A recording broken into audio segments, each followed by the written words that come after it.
রাতভর টানা বৃষ্টি, জলমগ্ন শহর ও শহরতলির বিস্তীর্ণ এলাকা, ভোগান্তিতে নিত্যযাত্রীরা। দিকে দিকে কার্যত এই ছবি। আপনারা জানেন ইতিমধ্যে বিভিন্ন জায়গায় অর্থাৎ গোটা রাজ্যের জেলার বিভিন্ন জায়গায় প্লাবন পরিস্থিতি। এরপর ফের আলিপুর আবহাওয়া দপ্তরের যা পূর্বাভাস ছিল সেই অনুযায়ী কিন্তু আবারও আমরা দেখলাম যে গতকাল রাত থেকে আবারও টানা বৃষ্টি শুরু হয়েছে এবং বিভিন্ন জায়গায় একই ছবি, জলমগ্ন শহর ও শহরতলির বিস্তীর্ণ এলাকা, ভোগান্তিতে নিত্যযাত্রীরা।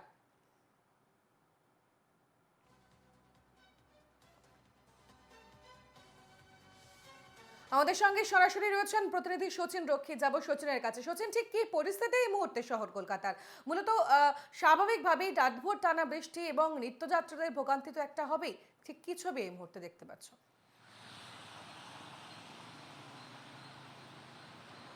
দেখো, যে নিম্নচাপ এবং সেই নিম্নচাপের জেরেই কিন্তু কার্যত লাগাতার বৃষ্টি গতকাল এবং আজকে যে বৃষ্টির পূর্বাভাস রয়েছে, এবং গতকালকে যে টানা বৃষ্টি এবং টানা বৃষ্টির জেরে সহকর্মী সুজিতকে অনুরোধ করব ছবিটা দেখানোর জন্য। তুমি দেখতে পাচ্ছ সল্টলেক সেক্টর 5 চত্বর আমরা এই মুহূর্তে রয়েছি, এবং এই রাস্তাটি সম্পূর্ণভাবে কলেজ মোড় থেকে যে টেকনো ইন্ডিয়ার দিকে যে রাস্তাটি যাচ্ছে, বা ইলেকট্রনিক্স কমপ্লেক্স থানার দিকে যে যে রাস্তাটি যাচ্ছে, সেই রাস্তাটির কিন্তু এই বর্তমান যে পরিস্থিতি রয়েছে, কার্যত জলমগ্ন হয়ে রয়েছে গোটা এই রাস্তাটি, এবং সম্পূর্ণভাবে বেশ কিছু গাড়ি যাচ্ছে। স্বাভাবিকভাবেই কিন্তু এই গাড়ির যে স্পিড সেটি কিন্তু যথেষ্ট কম রয়েছে, এবং শুধুমাত্র সেক্টর 5 চত্বর নয়, একাধিক অংশে সেক্টর 5 নিউ টাউনের একাধিক অংশে সেখানে কিন্তু ইতিমধ্যেই জল জমে গিয়েছে রাস্তায়, এবং ফলত খুব স্বাভাবিকভাবেই যারা সাধারণ যাত্রীরা রয়েছেন তাদেরকে কিন্তু কার্যত ভোগান্তির মুখে পড়তে হচ্ছে।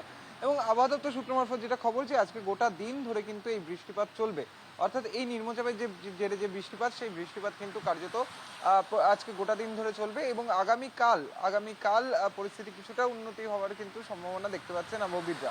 তার পাশাপাশি শহর কলকাতায় আজকে গোটা দিন ধরে আকাশ মেঘলা থাকবে, হালকা ঝোড়ো হাওয়া বওয়ার সম্ভাবনা রয়েছে। তার সঙ্গে সঙ্গে বজ্রবিদ্যুৎ সহ বৃষ্টিপাতের যে সম্ভাবনা, সেই সম্ভাবনার কথা জানানো হচ্ছে আলিপুর হাওয়া অফিস থেকে। এবং একই সঙ্গে উত্তরবঙ্গের ক্ষেত্রেও কিন্তু যে বৃষ্টির পূর্বাভাস রয়েছে, একই রকম পরিস্থিতির কথা জানানো হয়েছে আলিপুর আবহাওয়া দপ্তরের তরফ থেকে। এবং এই বৃষ্টির জেরে তাপমাত্রা কিন্তু এক ধাক্কায় অনেকটাই নেমেছে, যে বাতাসে যে জলীয় বাষ্পের পরিমাণে যে অস্বস্তিকর পরিস্থিতি, সেই পরিস্থিতি বজায় থাকবে। এবং তার পাশাপাশি একই রকম ভাবে এই যে গরমে যে তাপমাত্রা, বা গরমে যে একটি অস্বস্তিকর গরম, সেই গরমের পরিমাণটাও কিন্তু তাপমাত্রা কিছুটা নামলেও কিন্তু সেই অস্বস্তি বজায় থাকবে, তেমনটাই কিন্তু হাওয়া অফিস সূত্রে খবর। বেশ বেশ, ধন্যবাদ সচিন। আমাদের সঙ্গে সরাসরি ছিলেন সল্টলেক সেক্টর 5 থেকে আমাদের প্রতিনিধি সচিন রক্ষিত।